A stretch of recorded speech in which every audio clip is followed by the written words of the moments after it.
Welcome to Your Fitness Chick podcast. Become your best self. I'm a fitness coach spreading positivity to navigate you to fitness, growth, and transformation. Hey, I'm your host, Abby Smiley Krause. I am a fitness enthusiast, a huge dog lover, especially to my babies Gigi and Layla, and I am so passionate about this amazing thing that we call life.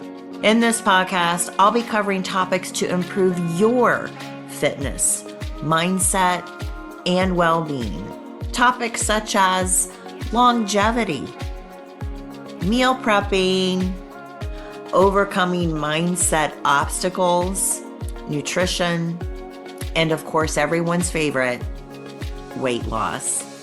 I'm here to help inspire, uplift, educate, and motivate you to become your best self. Join me here every Tuesday for a fresh episode.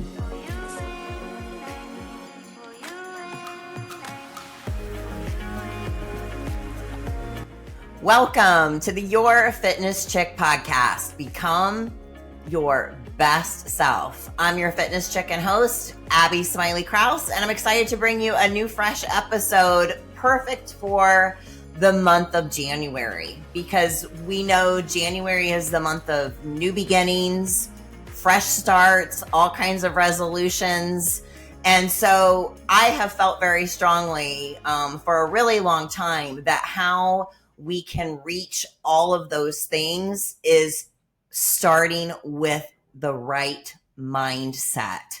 So when thinking about people to have on the podcast for the month of January, my Facebook friend Ryan Speltz, a thought leader, came to mind. So I couldn't be happier to welcome him and welcome aboard, Ryan. How are you today? I'm fantastic. Thanks for having me on, Abby. As we go through 2024, like we talked about, one of my goals is to be on a bunch of these, and I'm super happy to have this be one that pops up in January. I know you're doing, good stuff over here, and really excited to be on. Aw, well, I'm super happy to have you. So why don't you tell the audience a little bit about yourself and why you consider yourself a thought leader? Like, what's your background? Sure. So the thought leader part is kind of new. I'm just exploring a lot more of what's coming to my mind and allowing that to just come up. And a lot of it, when I really dig into it, it's not really coming from here, right? Like, it's allowing it to go from here to here and then process it and actually come out with something that's substantial instead of just saying words, right? Like we all have, these back and forth, I find myself even getting in less arguments and less, miscommunications because there's just so much of that. But, going back in time, I've been, I'm 34, almost 35. And so lived enough life to understand what life is about, right? Like, I've gone through the few stages, and going all the way back to childhood, I was really into baseball, like played baseball for a very, very long time. And so the fitness part of that has always been there. Just being able to utilize that as a tool to get to where you need to be. And then when I was 11, my parents got divorced.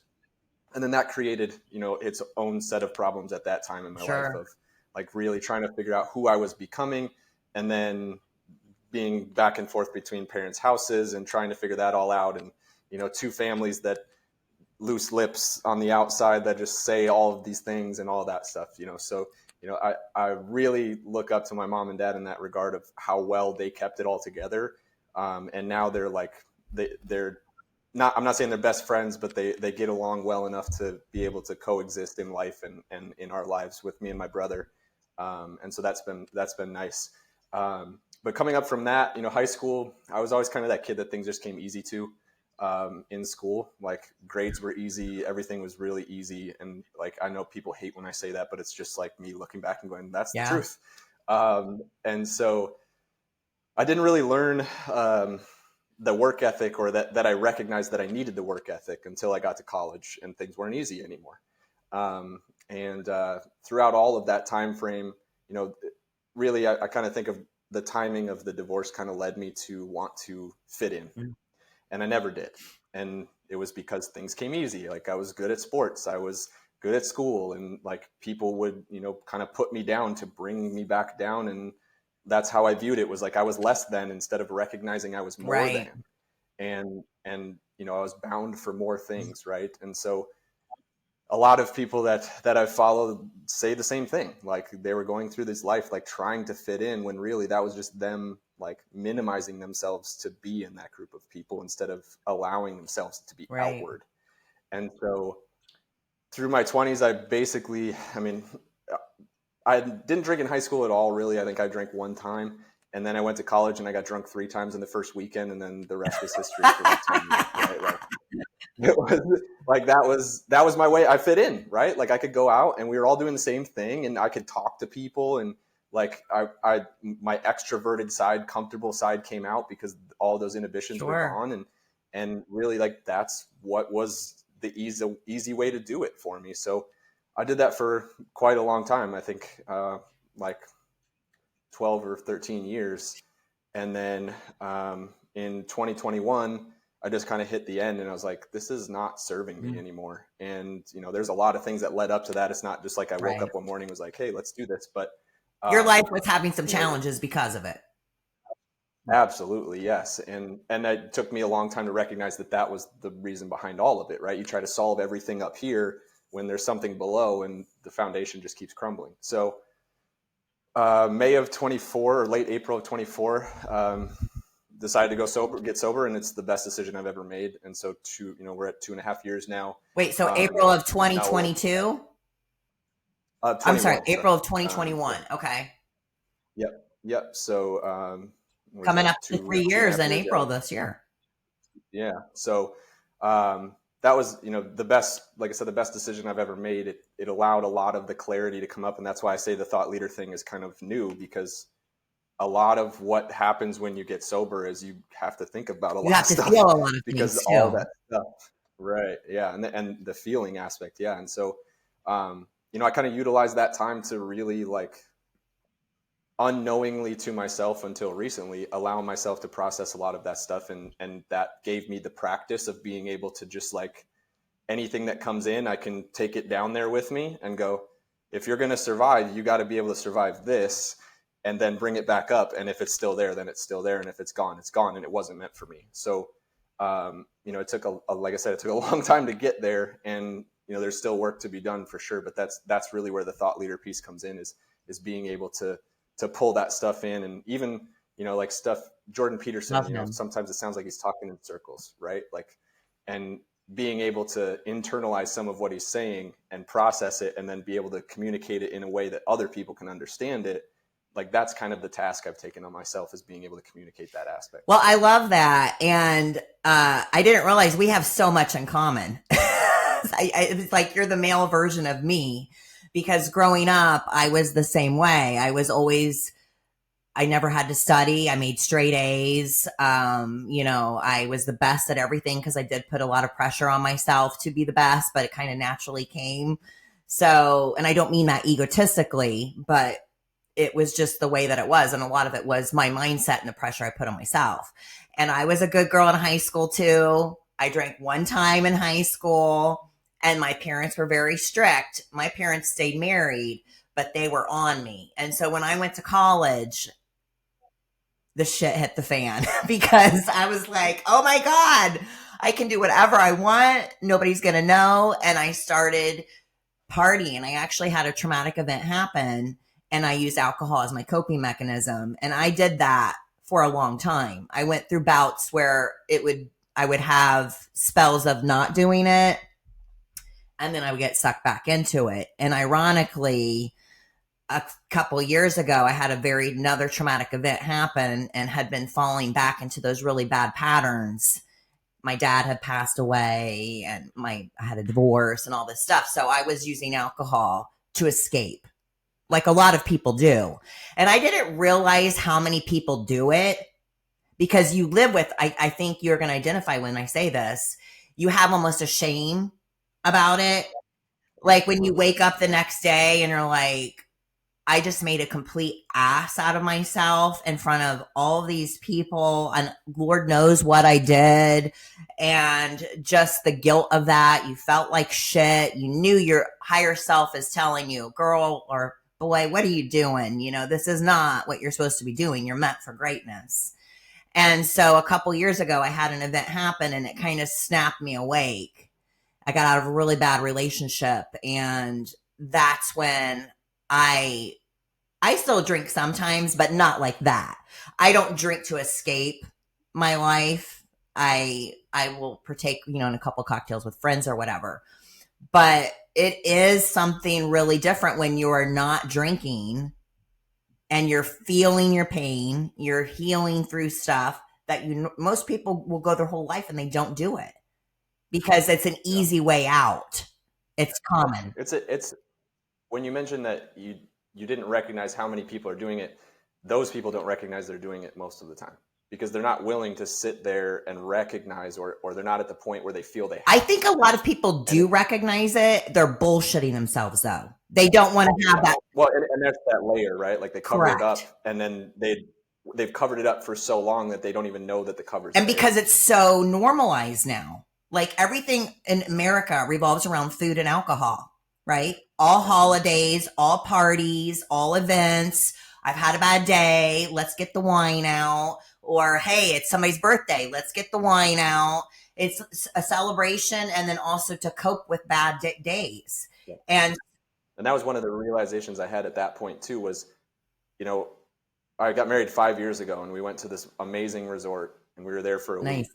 What did I do? I drank every day, right? Like we just had fun and we got drunk every day. And then we go on a vacation with family. What do? We drink every day, and that's how we're having fun. So like I was looking at it and looking back at it, it makes so much sense now. Like I literally was just doing the same fucking thing in different locations. Like I would go to the beach, have drinks. I would go to go out in wilderness and take beer with. Like it was every single time. And it wasn't like getting loaded every time, but it was still like I was doing the same exact thing. I was having the exact same experience in every single location we went to. And it was like, I don't want to do that anymore. I want to have an experience. Because don't you feel you denied yourself a lot of the experiences or the memories that you could have had? Yeah, I've been through that part of the processing, and early on it was like, damn, like that was that shame and guilt part in a different direction, right? Like now you've cleared out this like I don't have to go through the shame cycle once a week, but now like all that, and that's what I meant by like things come up and you have to feel them, right? Like all that shame goes like, hey, we're here, and it's like knock knock, like open the door or we're gonna bust it down, and you have to feel all of those things. 100%. So like not only did I go back through every shame cycle and feel all that again, then you feel like shit, like I robbed myself of all of this time. And then, I'm at a point where I've been able to process through that, and it's like, okay, that's just what it was. And now today is day zero. And like, even now I still call every day zero for me. And it's not day zero of being sober. It's just like, I'm better than I was yesterday. And then I need to get better than I am at zero, right? Like it just gives me that fresh start of being able to push past zero and get to. I love that. It reminds me actually of Jocko Willink. Do you know who Jocko Willink is? And he's actually done a couple of like videos and stuff talking about how it doesn't matter what happened yesterday. It doesn't matter what victories and celebrations you had yesterday. That's yesterday. What are you going to do today? It's like, yeah, good or bad, right? Like with a lot of these people, and that's the one thing that's explaining it to other people that I always have difficulty with is, I say like today's day zero, and like, well, you had a good day yesterday. Like, why don't you celebrate? Like, because it was yesterday, and like that literally has zero impact. Like, I'm going to carry that feeling and motivation, but that's just a constant for me. That's my new reset. Like, because I don't react up and down like this, I don't have to create motivation. I don't have to create emotion. It's just there. And then when it's ready to come out, it comes out, and then it goes away, and now I'm back. Like, I don't have to do the up and down thing. And literally, I would say it's because of the alcohol, because the depressant piece, right? Like it drags you here, and then you get shameful and you go even lower, and then you have to fight your ass back to get back to just zero, like to get back to level. Yeah. And it's, and some people take that to the extreme, and, there's another drug that takes you into the high. So then you're back and forth, and, ultimately that was caffeine at that point, right? Like even caffeine and alcohol still does that. But yeah, that's the piece for me, is just being able to live like content. consistently. How do I, like, it's like content but not content almost, right? Like I'm always You're driving hungry for for something, but I'm more. okay. Well, yeah, Like, absolutely. and I think that if people stay that way, stay hungry, stay just starving for knowledge, for becoming better than you were before. And yeah, we're going to have days we screw up and we're not the best that we could have been, but we know that tomorrow is a new day and it's a fresh start. It's a new beginning, and it starts with the mindset. And so I think this is a really good beginning to what we're getting ready to go into next. But I want to wrap this part up with, um, because again, I think there's a lot more people that struggle with this than they let on. So when I went through this ending of this toxic relationship, it's been about 2 years now. I looked in the mirror and I said, "You need to get your shit together." Because you have to take accountability for the position I put myself in this certain relationship. And I took accountability for it. And my dad had passed away, and it was almost like I could hear him talking to me, like shaking me awake. And I looked in the mirror and I said, "I'm coming for you." And so that began the process of me at Barnes and Noble every Sunday, walking through there, going to the self-help section. And I was buying so many books. I couldn't even remember if I bought them, because I went every Sunday and I would buy like 5 to 7 at a time. And then I had to start taking pictures of them because when I went, I'm like, "This looks really good." I'm like, "Oh, I think I already bought this. I don't remember. Let me look on my phone." But where I'm going with this is I had already knocked the drinking out. Like I didn't drink for almost a whole year because I knew I needed to get into my fitness, to get my mind right. Didn't need to fight with that. And I was walking in as usual on a Sunday, and I was beelining towards the self-help section. But at the front of the Barnes and Nobles are like the new releases. And this is a really cool story, and you're going to love this. So as I'm walking through, there's like skylights in there, and it was almost like there was this light shining down on this book that was in the new release section as I was passing it to get to where I usually go. And the cover was very vivid. It looked like a oh, what's that clothing? Pulitzer, the bright clothing. Anyway, it's a woman's clothing line. I'm having a mind blank. Anyway, it was just, this book cover screams at you. So I was like, what is this? So I went over and I looked at it, and the name of the book was called Euphoric, and it says How to Ditch Alcohol for a Better Life. And I was like, "You're funny, Dad." Like, I was like, this is my dad. I'm like, I'd already stopped drinking, but I'm like, I'm going to get this book. Where I'm going with this is, as I launched my fitness business, there's a lot of my clients that when they start with me, I, make them do a 3-day food and drink intake. And some of them are hitting the wine up pretty gosh darn good.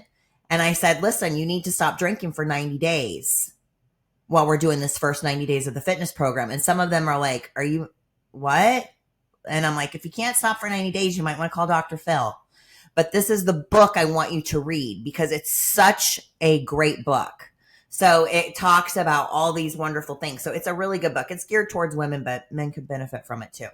But anyway, if anybody on the other side listening, that's a great book to get, and it can really shift your mindset into thinking clearly. So I don't want. There's one Yeah. by that shifted, just to throw in the book piece there. I want to see if I can find it quick on my Audible list. You're talking about how you're buying all these Yes. books. Like there's the amount of times I've bought the same book twice on Audible is unfortunate. But let me see if I can find it. It's by Kate Flanders, Adventures in Opting Out, by Kate Flanders. So I actually listened to this book a year before I decided to get sober. And I was like, that was really when that switch kind of flipped of like, I know it's there, right? Like I recognized it. And when I was listening to that book, it was all about really like being okay with just not having to be out, or having to, like, there's getting rid of the FOMO aspect of it. And that book for me was a very much like the pioneer into that thought process. I'll have to check that out. And I think the thing people need to remember too, as we're getting ready to go into the next segment, is sometimes if people drink to be happier, that's different than drinking to be happy, right? And escaping your life, because you can get out of control, and I definitely did. and it was not a good place. It sounds like we were on the same page with that, but it's also something I don't do all the time because obviously I'm into fitness. And so, but every now and again, the fitness chick likes a glass of Prosecco. So anyway, I hope that was good for some people, but I want to go into when you decided to do this thought leader thing, because you really do post some pretty amazing stuff on your Facebook page. And I'll put the link on the podcast show notes so people can follow you because you have a pretty big following. Yeah, we're getting there. But what made you decide? Was it part of your own healing and the desire to help other people come to this side of that made you want to put that kind of information and inspiring messages out? Or what made that spark ignite that made you want to become a thought leader? That's a great question with a loose Yes. answer. So ironically, I have a OneDrive folder, like the storage OneDrive, right? I have a OneDrive folder from like 7 or 8 years ago where when I was scrolling through Twitter, I would just like save the pictures that I really liked with inspired Something that people. touched you. Never used them for anything at that point, but they're there. Like it was just like that. Like I like to call it, mental masturbation. Right? Like you're going through the loop. Like you're not fucking doing anything, but it feels good. There you go. So like there's nothing on either side, but it feels good. So like that's what I look back at that kind of time frame was just like I just kept going through this loop of just like, I needed the inspiring quote that day. I needed this motivational quote that day. And just like it was where I was at the time. So really like the thought leader thing probably started back then. As far as working into it, a lot of it comes from the ADHD aspect of my life and being able to recognize the dopamine loop and chasing that. And so that's where a lot of it comes from, is the positive reward that comes on the other side of sharing that stuff. And so it like you mentioned the following piece, that's there because I was chasing the dopamine loop of the like hit or the comment hit and the engagement. And so that actually led into me exploring it a little deeper there. It led into me being able to connect with people that I wouldn't be able to if I just met them face to face. Because it cuts through that veil of like, how's the weather today? Like it drives small me, talk. I love meeting new people, but that's what comes every time is that small talk. And I just want to go like, can we just cut the shit and get to something that's real, please? And so what that, posting that stuff, what it does, like, if you want to look at it as law of attraction, it brings the people that want to talk that way into my realm. And so now I have this access of like, okay, you engaged with this. I have something to talk to you about that's not how's business or how's like you're in real estate, how many deals, like it's just all that fake shit that we all talk about. It drives me insane. I can cut straight through that by drawing people into me with that kind of stuff. And I love that. And so that's really I love that. And I think that it's people like you that are willing to be transparent about, nobody's perfect. A lot of people pretend they are. I've effed up many times publicly. And, but it takes courage to admit that, you know what, I'm not perfect and this is my shadow. And maybe you can benefit from learning about some of this stuff that I'm going to share with you. Because it was the same thing with me too, because I do like a Monday mindset every Monday. So we have a lot in common here. And I was chasing that dopamine hit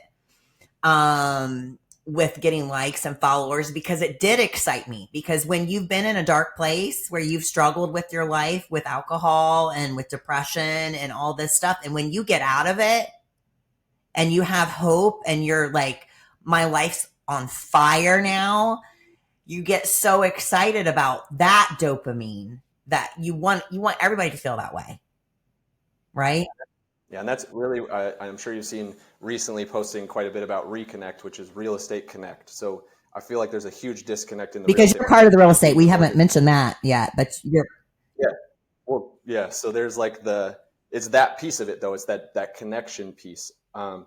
And I heard a quote the other day, and I don't remember, it may have even been a comedian, but it was something along the lines of like, you mentioned you were going to the self-help Yes. section in the book, Yep. right?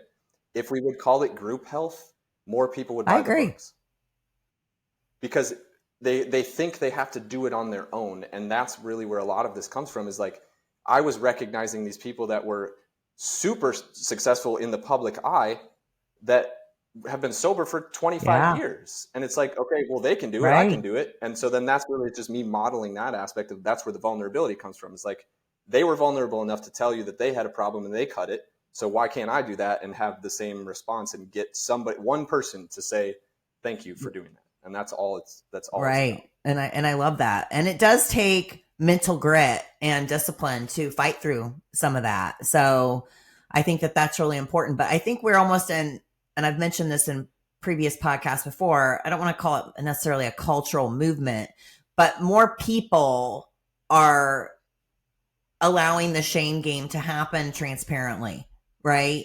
Because, you know, I think that a lot of people who don't know my dark secrets on social media until this past couple years, when I did post what I had been through, would have had no idea the shit I was going through. Like, it looked like I was had my shit together, and I was a hot freaking mess. And so I think that I felt that I looked at people who looked like they had their shit together, and honestly was like, I'm a hot mess. When I looked at them, like, look, they've got all their stuff together. I'm like a hot mess behind the scenes. And I thought, you know what? By being transparent and showing people, no, I'm not.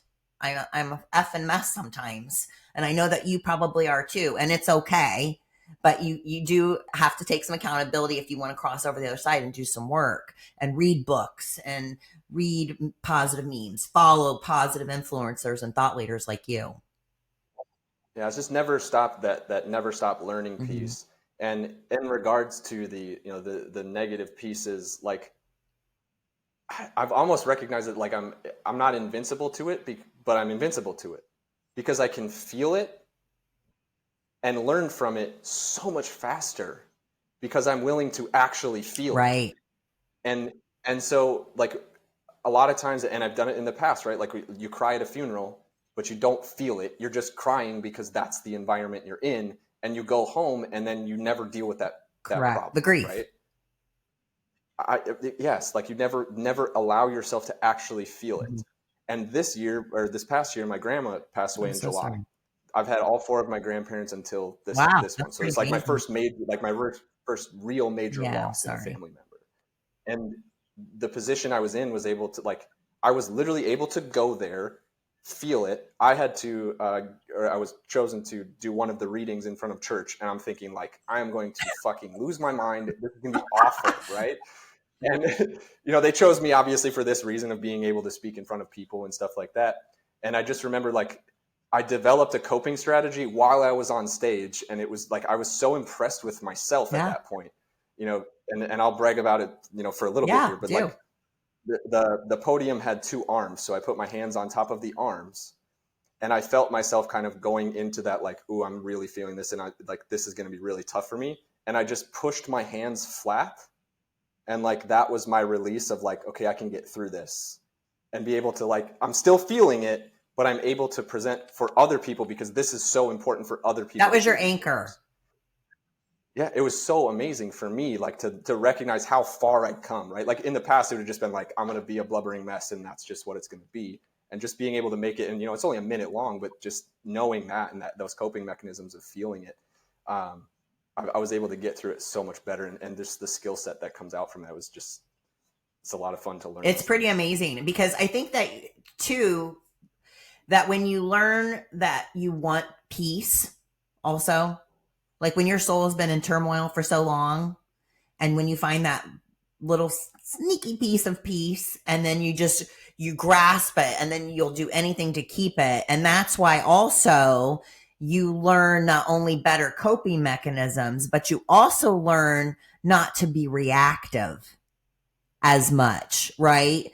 So, like, people will say stuff to me, because the more people that you get to follow you, the more haters you're going to get, right? And you know what? at first I would be like, oh my God, I can't believe somebody said that, you know? And I'd be like, listen here. Like I would start, and then I'm like, that's them. That's not me. But that was my ego taking hold. And I recognized it. I stopped it. And I'm like, I'm going to say absolutely nothing. And that is when you know you've arrived. Yeah, I've got, there's one story like that from the gym. And I was at the gym and got engaged in a conversation with somebody that I talk to pretty often. Like we talk like at the gym and Casual that's it, right? conversation. But then we turn our half-hour workout into like hour 15 because that's how much we talk. But so she's standing and I'm sitting on the bench in a Smith machine. And so I'm hogging the Smith machine. We talk for 10 minutes and the guy comes over and he's kind of like, are you done anytime soon? And I'm like, yeah, I got 2 sets left. And I gave him like knuckles and he walked away. But as he was walking away, the girl that was talking to me did not respond that way. She's like, who are you to fucking say, like, you know, like got like that. So it was like, it was so obvious. I was just like, I don't have to do that anymore. Like, I don't care. Like, if that's his energy, he can have it. Cause I've got all of what I need right here. I don't need you to like me. Yeah. So that's a big piece, you know, like you said, with the piece and the aspect of learning that not everyone's going to like you and you don't need and that's okay to be successful. That's okay. Cause most likely I probably don't like you either. So it's okay. So what would you recommend to people? Because we're kind of making it sound, I don't want to say easy, but it's extremely difficult and it's a daily practice. And like I said, sometimes I'll mess up and I'll lose my shit. And then I'm like, oh my God, okay, that felt really awful to do that. Okay, back to the drawing board. Okay, now let me level up, right? So not to, because it isn't easy and people need to do the work. What tips would you recommend for people that are struggling with maintaining a positive outlook on life? Look a little bit deeper. So this is one thing that I'm really challenging myself on that real estate side of challenging people, right? Is getting back to what really matters in your life. And it is, like you said, it's difficult to kind of bottle that. And the reason we make it sound easy is because we've done a really good job of bottling that feeling. And so when we operate and we always have that feeling sitting on our desk, right? And when we look away and we're not noticing it's there, we can veer off. And then we look back and go, that's right. I'm not that guy. This is what I want. And so if you're able to, it's going to be a challenge and you may not even want to do it on your own. You have to have someone that's going to challenge you to actually figure out what, and it sounds corny, what your why is for everyone to understand it simply. Yeah. But you know, I'm calling it core purpose because it's deeper to me that way. But it's the kind of the same concept. So, you know, you ask somebody like, well, why do you do what you do? And they're going to give you an answer straight out of the head, right? It's going to come out of there. Then you ask yourself, okay, well, why do I want that? And I've got a story that one of my mentors, he talks about it. He's like, I want a 6-pack. And it's applicable for the fitness thing. So it's, you know, even better here. It's like, well, I want a 6-pack. Well, why do you want a 6-pack? Because I want to look good. Okay. Why do you want to look good? Because I want my wife to want to have sex with me. Okay. Why do you want your wife to want to have sex with you? Because I think sex is a healthy part of a relationship. Well, why do you want a healthy relationship? Because I want my kids to see a model of a healthy relationship that I didn't have when I was a child.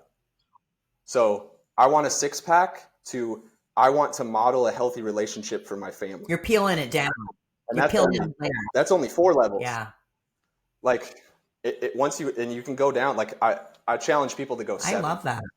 And 7's hard to get to. Like even for me, 7's hard. Like you get to a point that's really tough to get below that. And a lot of parents will, especially mothers, and it's nothing against mothers, it's just the way it is. Like guys, we think of what we do, and women, you think of how you feel instantly. Like that's first thought. A lot of women will get about 3 down and go, my kids, and bail. Like that's where they're just like, okay, I can just say it's my kids and that's why I do these things. Well, okay, but why is it for your kids?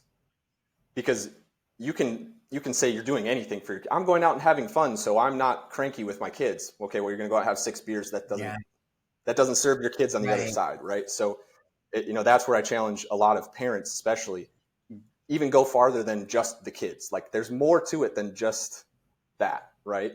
That, and getting below that, or I even like to flip it and say getting above that, because when you get to those layers, all of this stuff is encompassed in that. So like you're getting to the top of the pyramid of what you really want, and everything else that you mentioned throughout that process is going to be taken care of if you operate from that. I love that. And so just put it on the wall. I love that. And I think that is such a really good, easier thing for people to comprehend and to run with. Because I think also a lot of people just aren't truthful with themselves. They're not truthful with themselves. They lie to themselves. They bullshit themselves. They say they're okay being mediocre. They lie to themselves that they're happy. But there's also some people, like we briefly touched a few segments back, that they don't even realize. They're in autopilot mode. They've lived this way. That's how their parents lived. So this is how I'm living. But then they start resenting people because they know deep in their core and in their being that they're meant for something better. Right. And so by acknowledging and peeling away those layers and breaking it down like you shared, which is great, they might have an aha moment. And really at that point, and only then, by being truthful and realizing what they really want out of life, can they start to create action and movement to achieve it. Yeah, I went to a conference in Arizona this past weekend, and I was the fox in the hen house because I was probably one of 3 lenders at a conference of 1,100 real estate agents. Because real estate's your background. Yeah. So I'm a mortgage broker. Okay. So been doing that for almost a decade now, and but being on that side of it was kind of fun, right? Like I was the guy that's like operating under the guise of being there as the real estate and getting all the information kind of thing, and it was fun. But they had a couple of really great presenters, and one of them was a positivity psychologist. Ooh. And yes, this exists. So it was fantastic. Yeah. I probably took 8 pages of notes while he talked, and he talked very fast. And his name was Sean Achor, Achor. He actually has a TEDx. Oh, I know who that is. He's I know who that is. He's been on Mel Robbins a lot. I think Mel Robbins podcast. Yeah, probably. Yeah. And he's been on, daytime. Sure. TV, yes. Those places too. But he's just great. And he talks very research based, which kind of clicks with me because of the numbers aspect of it and that kind of stuff. But where I'm going with this is basically, he says that, where you're talking about that coasting thing, when people get stuck in one lens of viewing the world for too long, they will continue that.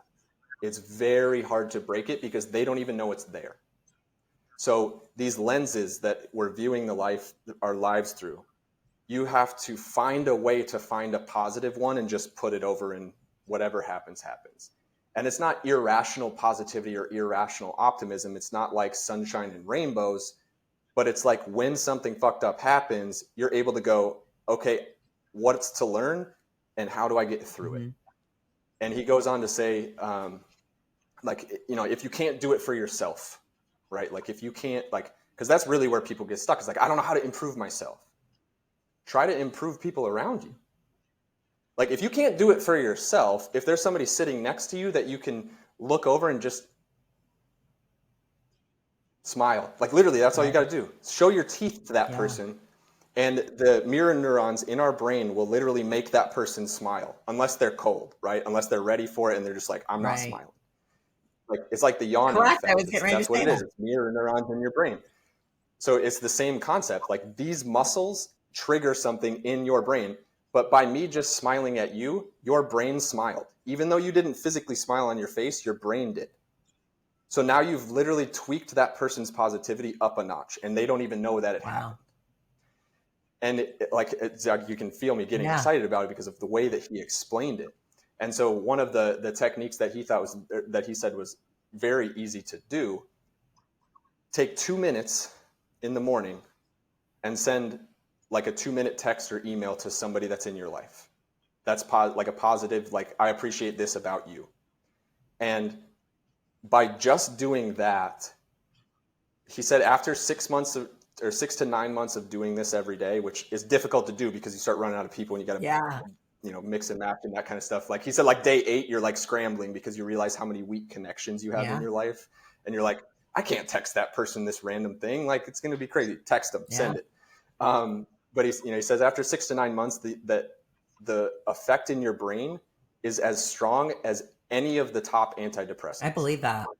Like they've measured Wow. that. So just by doing that. And then the other thing is take a brisk walk for 15 minutes, 5 days a week. Just get out and move. Get your body moving. And, where I was telling you that like my thought leader thing came from, really it was like, I just started going to the gym. And it was my way of go to the gym and move. And while I'm in the gym, I would throw on some Audible because I knew I should be reading, right? And a lot of it, that's why I said I duplicate books because a lot of it I didn't process. But that's what it was. Throw on Audible so I'm improving my brain and go to the gym. And over time, it's just this becomes something that changes your mind. And so, even my wife looks at me and goes, how are you so positive all the time? And it's literally because I've done that for so long. The work. That my brain is chemically changed. 100%. It's really amazing when you think about the endless possibilities and potential that we all have. And only a fraction of the people currently are doing the work to get to that side. And so, because if it was easy, everybody would do it. Obviously, staying in your cozy, warm bed, especially in the last couple of weeks in Florida, sounds more appealing to a lot of people than getting your ass out of bed and driving to the gym. And I'm right on the same page with you, because I think you also begin to do multiple things. But number one, going back to what you were just talking about from what Shauna Core said, that, if you can't do it for yourself, a lot of people can't do it for themselves because they don't feel they're worthy of it. They also think they have to do it themselves. Right. True. But a lot of people don't think they deserve or are worthy. Absolutely. Based on whatever shame they haven't healed through, whatever guilt they have, whatever grief, whatever feelings they haven't felt. For whatever reason, they don't feel worthy. And when they don't feel worthy, then they don't have the discipline to show up for themselves because they don't believe they're worthy of it. So I'm on the same page with you as far as not fake it till you make it, but put on a positive lens until you start to believe what you're trying to tell yourself. Yeah, and those two techniques that he said, that will physically change. Like I said, my brain is chemically different now. That will physically change your lens without you even. And physiologically, you are doing that by working out anyway, too. Yeah. You're physiologically changing just all the mechanisms in your body. So I think that also people, when you start to show up for yourself consistently, like both of you and I do, when we go to the gym, obviously you're very physically fit too, that when you do that, when you show up for yourself consistently, that's when you begin to have that confidence and worth, that value, and know that you deserve all the goodness that life has to offer. So, and the path is generally, like I said, if you can't do it for yourself, you start showing up for someone else, and then you're going to show up. There's going to be one day, and I can guarantee this happens because I think it happens with every single person. There's that one day where that person you're showing up for doesn't quite show the appreciation that you thought you should have gotten from what you were doing. And you're going to go, fuck that, I did the right thing. And when you get to that point, you're like, now you start showing up for yourself. And you're doing it because you do it with no expectations. Yep. And that's when the expectations go out and you're just like, okay, I'm going to do the right thing every time. And the right thing is not what you decide is right or wrong. It's what I feel is right or wrong. And you show up and you're like, it doesn't matter what you think because I know I'm doing the right thing. And, when you do that, it just feels good anyway. But I think a lot of people, I have a friend actually that she'll give something to somebody and she'll be like, oh my God, they didn't even say thank you. Like, how rude, and da-da-da-da. And I'm like, well, did you give it to them because you wanted to give them that feeling of love and acknowledgement that you appreciate them, or were you wanting a thank you? And so I would say surprises aren't for the person you're giving the surprise to. There you go. Because if you really wanted them to feel good, you're just going to say, I'm with no expectation. But there's so many people that build it up oh, we got a surprise for you.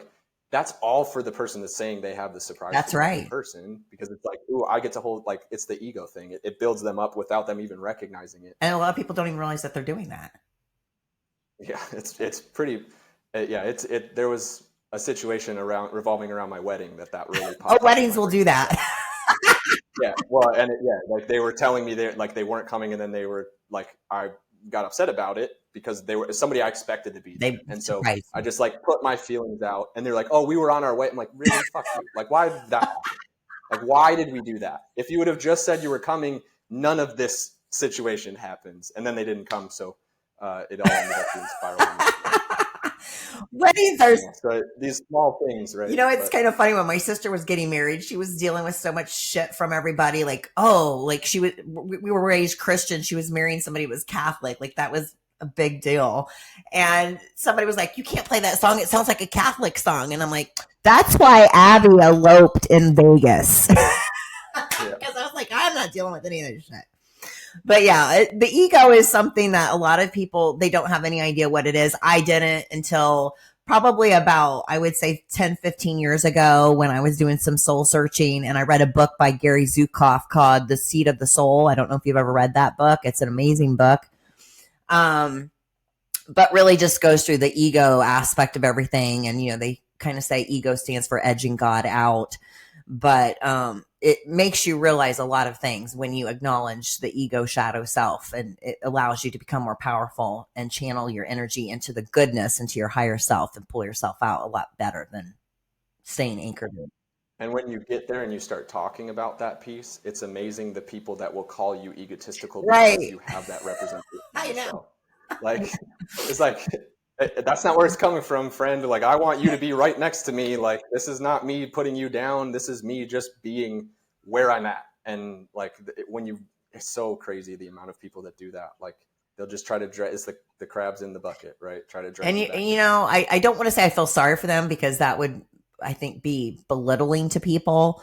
I would just say I wish for them that they could understand where I'm coming from. But, again, I think you put it into action in your content too. Like, just the content that you put out, it's not you saying like, hey, you didn't work out, you should have. It's like, this is how you get there. I'm showing you 100% of how you get there. And if you want to jump with me, I'm cool with it. If you don't, I'm also cool with that. I have no judgment against you either way.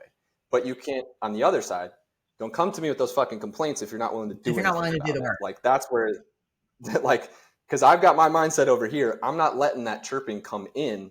Like, if you have a problem that can be solved, like, I'm not going to give you this. I'm not going to tell you the solution. But if you're coming to me with a complaint, like, you get to complain one time. If it comes back, like, now we're just bitching. And like, how do we get past that's this? Right. Because I remember you actually commented on one of my posts that I did that got taken out of context. And some of these people, the Karens, remember? And you were like, fuck those Karens. Like, you just do you or whatever. But people blew it up because instead of looking at it, because it was actually a really, I have a funny sense of humor, I think. And it was actually meant to be positive, because this guy's a total dick at my gym. And to watch him have to go way lower in weight, I kind of was like, take that, you asshole. But anyway, if they would have known the person I was speaking of, instead, I think people were like, oh my God, she's making fun of like a 90-year-old man that's just trying to work out. And I'm like, no, it's not that. I mean, I'm a cheering on of everybody that shows up. But yeah, I remember you commenting now.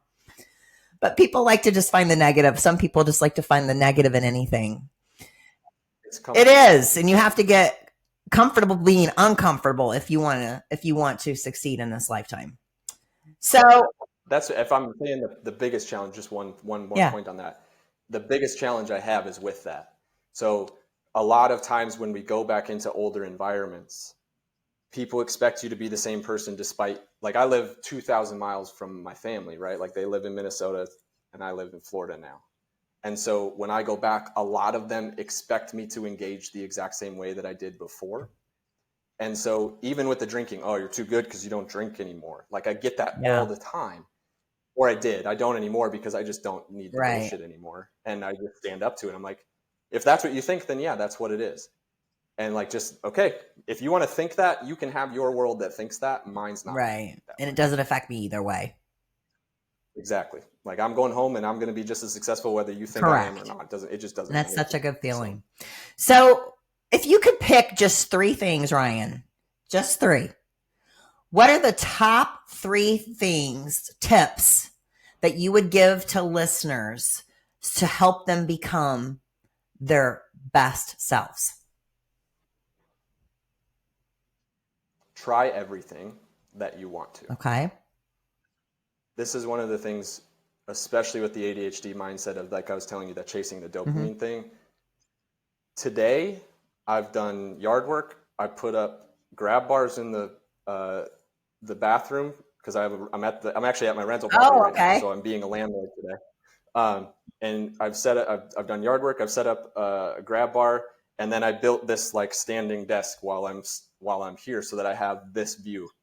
So like, I'm just that person that's just like, just try it. You might be good at it, and you might be able to, like, for me, it was a cost saving thing up front, but now I'm like handy around the house and I just figure things out. Right.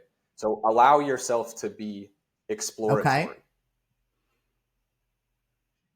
People will often say that you need to rest more. I would argue you're not doing enough of the things that are in your passion or in your purpose, and it's probably because you don't know it. Okay. So if we're doing something that we enjoy, like my wife, she's like, you got to take a rest. You got to take a break. I'm like, fuck that. I love what I'm doing. I just want to keep doing it all the time. Yeah. You know, and it's not that I'm a workaholic. It's just that, like, this is what I like to do. Like, if I could podcast all day, I would do it. Like, this is the fourth one today, by the way, Abby, because I had a bunch of recordings this morning. And they're my podcasts, but it's still the same thing. Like, it's kind of a therapy thing for me. If I could do this all day, I would, because I fucking love it. Like, this interaction, and like, you've given me points that I didn't think of before, and now I get to process them and move likewise that way. So try everything, do more of what you love, because whether you get paid for it or not, it doesn't matter at that point, because you're just going to enjoy it. And eventually, maybe if you're doing more of the random things, you might find something that you can get paid for. And then you get out of that shitty job you don't like to go to anyway. And then read as much as you can. And when I say that, I don't mean read every page of every book. I mean, pick up a book. If it catches your attention in the first 20 to 30 pages, keep reading. If it doesn't, put it down. Go find a new book. Because when you get stuck in that, like, I have to finish the book, you recognize that you think you have to finish everything. And this, for me, this thought process, or this understanding of this, comes from finishing every drink. Like, literally at the end of every night, if I opened a beer, I had to finish it. And so I look back and I go, did that serve me? Like, finishing everything I had open or started, did that serve me? It didn't. And so then I bring it in and I go, okay, well, what else is causing me pain by trying to finish it? And reading was one of them. Like, I read 126 books in 2020. Wow. And that was painful as shit. That was during COVID, right? Right. Yeah. Well, and a lot of it's audible. So I contribute that kind of thing as reading as well. I like to downplay it a little bit so people don't think I'm a fucking crazy person. Like, I'm an intake. I love person. reading. Like, I love intake. And so, like, that was the easiest way, on the way to the gym, at the gym, on the way home from the gym, I get 2 hours of audible. And when you listen at 2x speed, you can finish a lot of books. So, so like I said, it was painful. So like, just, that can also translate into be okay with not finishing everything, right? Like, if you don't have to finish everything just because you start it. Like, if it's going to make you better, maybe. But if it's not going to make you better and it hurts to do it, just stop fucking doing it. Like, you don't have to do everything that hurts in life. Life doesn't have to hurt all the time. You can enjoy it when you're finishing things. And I think there's a lot of people that don't know that. And it's surprising to me. And then, you know what? I think you presented a really valid point about finishing stuff, because the first thing that came to mind for me when you said that was, as a child, when finish your plate. Finish your dinner. Yeah, it comes from a long time before drinking, but like, that's where it instilled, and then drinking. Right. It's deeply rooted down. Like, finish your homework. Finish, so obviously there are certain things we do have to finish, but and a lot of that stuff comes from, like, because I told you so, or because I said so. And for me, like, and this drives my wife nuts, because I ask why on fucking everything. Like, everything, because a lot of my childhood, I grew up in farm country. My entire childhood was because I fucking said so. Like, if I say jumps, you say how high, right? Like, I hate that mentality. So, you know, I'm at the point where like with my kids, I'm not going to do like, that's the one thing I'm like, if that comes out of my mouth, I'm going to slap myself in the face of like, because I said so, you know, and I know there's that stage where they just ask Yeah. why. And I'm just going to try to find a reason or find a way to get them to go, oh, okay.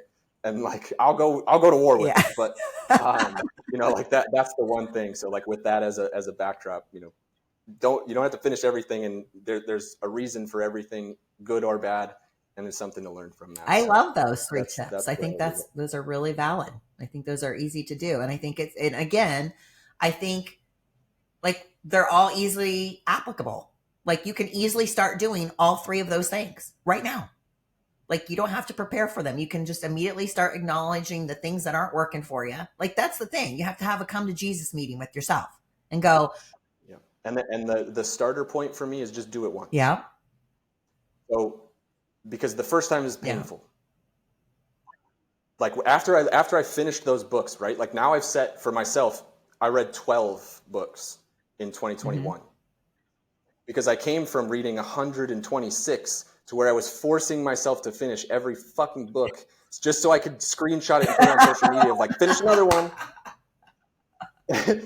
And then I got to 2021 and I was like, I don't want to fucking do this. Like, it doesn't make any sense. Hate this book. And so I just gave myself permission to not do it. And the first time I set the book down and go, I didn't really like that one. It was like, ugh. Like, oh my God, I just did it. Like, I didn't force myself to finish up. What if I missed like the best tip in the world? I know, I felt the same way. Like Ryan, just go read the book. But if you can do it once, you can do it 100 times. You just have to do it once. And then when you finish that one time, do it once again. Right? Like that's, you know, it's that mentality kind of comes from the gym of like, just do one more rep. And if you can do one more, then do one more after that. And like, it's just that ability. So that kind of summarizes all 3 of those. Like they're easy to do, but you have to do the first one. And then if you make everyone the first one, you're like, cool. And then you look back and you're like, shit, I did this for 300 days in a row. Like now I have 300 stacked up. And it's so gratifying when you exactly. So like, you know, a couple memes that I've posted, it's like just become 1% better each day, or read 1 page each day, or write 1 chapter of your book each day. So it's just the little things. And I think people, when they look at these goals, they look like a mountain and it looks unachievable. And so they're like, fuck it, I'm not going to do it. Instead of going, you know what? I'm going to climb that son of a bitch. But one step, one day. Like you have to see the correct. Time. 1 page, 1 repetition, 1 more visit at the gym, 1 day at a time. And so it's a really good point. You just start. You have movement. You do it at least 1 time. You find out, oh my God, I can do it. It's like taking the training wheels off, right? And going, oh my God, I can do it. Well, and the world keeps spinning. So if you're not moving, you're not moving. The world's moving and you're not. So it's, you know, that's that if you're not winning or if you're not gaining ground, you're probably right. If you're not moving forward, you're moving backwards. Yeah. So many metaphors. So as we wrap up, so you have your own podcast. Yeah, I got a couple of them now. I just started a second one. The first one is One Man's Journey. That's kind of for the men's side of the world. I noticed that there's a gap that doesn't really allow us to kind of talk about this stuff, right? Like I have to, because I'm able to do this, I have to try to empower other people to do the same thing. And so I think I've recorded like 21 episodes now. There's 11 of them live. The editing takes me fucking forever, so I hate doing it. But so that's kind of where the mental block is, right? Like I just am like, okay, do 1, and then I end up doing 2 or 3, and then I batch them out, and then I don't do it again for 3 weeks, and that's just kind of where it was. But so I've got that one, and then the Reconnect podcast. That's the real estate based one, and I just recorded my first session this morning, and now I've got 4 stacked up, and so I'll be launching that shortly. Cool. And that one's revolving around that connection piece and helping agents who think they know why they do things.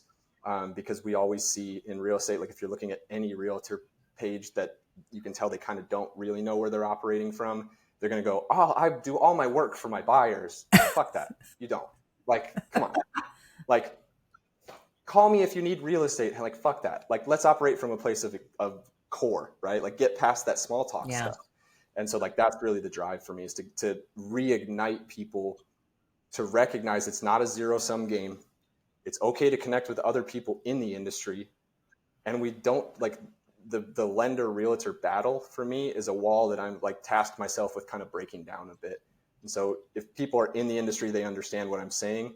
It's always like the realtor's going to say it's the lender's fault and the lender's going to say it's the realtor's fault. And like, there's no transaction that's connected. Right. And if we can get through that, we're going to be able to give a better experience for our buyers and for the people that are in the transaction. And that's the whole goal. It's just like, let me scream that from the And then rooftops, because like, everybody I'm able to wins. connect with the client. Right? So I'll make sure I have all your info in the show notes on how people can tune into those podcasts. But, you know, as we wrap up this final piece here, Ryan, what's next for you? A lot. No. I'm going to ask you when this is launching. This one's probably playing within the next week or two. So. Okay. So it's not going to happen by then, but I'll be a dad in July. Oh my gosh, so first time? Oh my God. Yeah. I was just thinking, I was like, when you were talking about kids, and I'm like, I didn't think he had any. Well, congratulations. That's so exciting. Yeah, we just found out in December. So she's like, just got through the first trimester. Congrats. So we're kind of holding on to announce that. So that's why I asked when it'll be. So exciting. So really excited about that. And really it's going to be kind of burying myself into the reconnect piece of building that into what it can become. So on the backside of that podcast, there's kind of a coaching type platform on the backside. A lot of it is going to be what I'm giving away for free with an accountability add to it. So we check in once a week kind of thing. And like a lot of people think they can do it on their own. And so even if I'm teaching it, I end up teaching kind of the same thing to the same people over and over and over again. And they never really grasp it and run with it because they don't have anybody holding their feet to the fire. Yeah. And so like, it's going to be, you know, like we talked about, the drawing in of the people that really want it. That's where a lot of the content's going to go. And I'm going to see kind of who's attracted to that and reach out to those people more often. And so, you know, it's a lot of translating stuff from that conference that I found as kind of like the intro piece of like, I'm going to show you how to be successful. And if you want me to help you be accountable to that, then we're going to do that. And then I'm also doing kind of the same thing on the lender side. So I'm going to have the real estate side and the lender side, and being able to bring them in. And then we have an environment that we're building at my current company that's going to be really, really good for a lot of those brokers that want that extra piece of accountability and want to make a little bit more money on the side as well. So there's kind of all inclusive in that real estate side and really diving into that and trying to get it running as fast as possible by July. Yeah, so. Exactly. Well, because I want to spend time, you know, like that's the whole point. Like just build it to where it can, like, I want to have enough momentum so that when that happens, I'm able to go, sorry guys, I'm going to disconnect. Right. For sure. Because your whole life will change. But in a great way. It already has. Did you find out if you're having a boy or a girl yet? Yeah. Oh, very cool. Yeah. So I'm pretty excited about that. I kind of knew, like, inside, I knew that piece, and I've been saying that for like 4 weeks when we found out, and I told him, like, it's a boy, like, you don't even have to worry about it. And then we did find officially out. Oh, I'm so happy for you. That's awesome. Yeah. Well, thank you so much, Ryan. Man, I just think we just knocked it out of the park. I think this is a great episode. I think that you shared so much valuable information, stuff that's really quick, easy, applicable that people can start to do right away to really shift their mindset and set themselves up for a great 2024. So thank you so much.